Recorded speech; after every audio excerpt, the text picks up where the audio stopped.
UP में BJP के सामने सत्ता बचाने का जतन है तो समाजवादी पार्टी या बहुजन समाजवादी पार्टी के पास सत्ता पाने की चुनौती। लेकिन सबसे बड़ा संघर्ष है कांग्रेस के पास। पहले तो पार्टी का अस्तित्व बचाने का और दूसरा युवराज कांग्रेस के बाद जो उनकी नई साम्राज्ञी प्रियंका गांधी वहां पर उतरी हैं उनकी साख बचाने का। और ये जो उनकी साख बचाने की जद्दोजहद है वो कांग्रेस के लिए बहुत बड़ी है। और कांग्रेस के संकट मोचकों को जो फार्मूला दिखाई पड़ रहा है, राज की बात वहीं छिपी है, क्योंकि वो फार्मूला उनके हाथ में नहीं आ रहा है। आगे पूरी कहानी बताएं उससे पहले एक इशारा। कांग्रेस चाहती है कि प्रियंका साइकिल की सवारी के साथ में आगे बढ़ जाएं, लेकिन अखिलेश हैं वो कांग्रेस के हाथ आ ही नहीं रहे।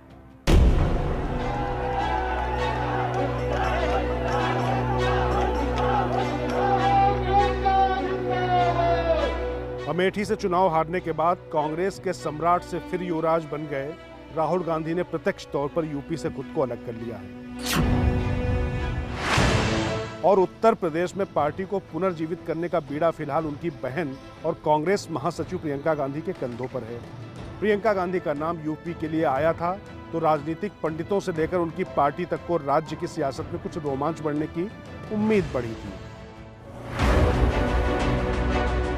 प्रियंका ने गंगा यात्रा से जब इसकी शुरुआत की तो शुरुआत में मीडिया कवरेज से लेकर जनता का ध्यान भी आकृष्ट हुआ, मगर राहुल गांधी की तरह प्रियंका भी लगातार यूपी को मथ नहीं सकी। लिहाजा कांग्रेसी तो जुटे लेकिन जनता के बीच वैसा प्रभाव नहीं दिखा जिसकी अपेक्षा की जा रही थी। कोरोना से लड़ने में असफलता, महंगाई, कानून व्यवस्था और सबसे ज्यादा महिलाओं के प्रति ज्यादा अपराध, इन मुद्दों पर प्रियंका गांधी बहुत ज्यादा सक्रिय हुई और उत्तर प्रदेश में जगह जगह घूमी। लेकिन मृत प्राय पड़ी कांग्रेस को उन्होंने स्पंदन तो दिया, लेकिन उसे अपने पैरों में खड़ा करने में अभी तक वो नाकाम रही हैं। ये बात कांग्रेस के प्रबंधक भी समझ रहे हैं कि अकेले अगर कांग्रेस विधानसभा चुनाव में जाती है 2022 में तो प्रियंका की साख भी ताक पर होगी।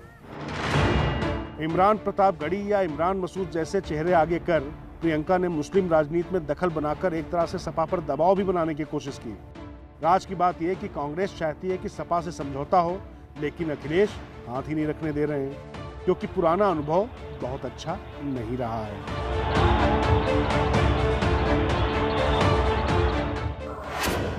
पश्चिम बंगाल में तृणमूल की जीत के बाद तमाम मोदी विरोधी राजनीतिक दलों के चहेते और पॉलिटिकल मास्टर के रूप में ख्यात प्रशांत किशोर को प्रियंका की तरफ से सपा से समझौता करने की जिम्मेदारी दी गई है। प्रशांत किशोर यानी पीके यूपी में बीजेपी के खिलाफ घेरेबंदी में राष्ट्रीय विकास मंच यानी शरद पवार और ममता बनर्जी के अलावा अन्य छोटे दलों को सपा के साथ एक छतरी के नीचे लाने में लगे हैं। आम आदमी पार्टी भी अखिलेश के साथ चुनाव लड़ने को उत्सुक है। राज की बात यह कि पीके का फार्मूला बीजेपी विरोधी वोटों को जो ना बंटने का है उसमें वो कांग्रेस को भी शामिल करने का प्रयास कर रहे हैं, लेकिन अखिलेश यादव कांग्रेस के साथ जाने को अभी तक तैयार नहीं है।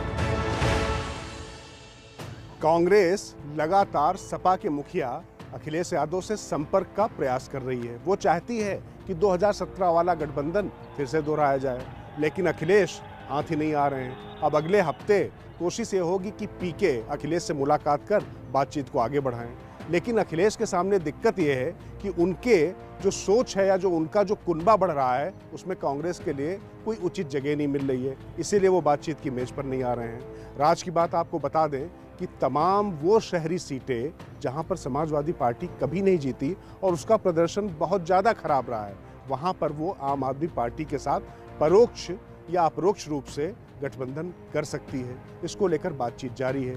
इसके साथ ही उनके कुनबे में तृणमूल कांग्रेस, एनसीपी, जिसके कर्ता धर्ता पीके ही हैं, लेकिन यहाँ पर पीके कांग्रेस की भी बैटिंग कर रहे हैं। लेकिन अखिलेश ये चाहते हैं कि वो क्षेत्रीय दलों के साथ में अपना परिवार और कारवां आगे बढ़ाएं। कांग्रेस के लिए उनके पास जगह नहीं है, लेकिन कांग्रेस के सामने दिक्कत यह है कि उनकी भविष्य की नेत्री और उसका भविष्य साख ताक पर है।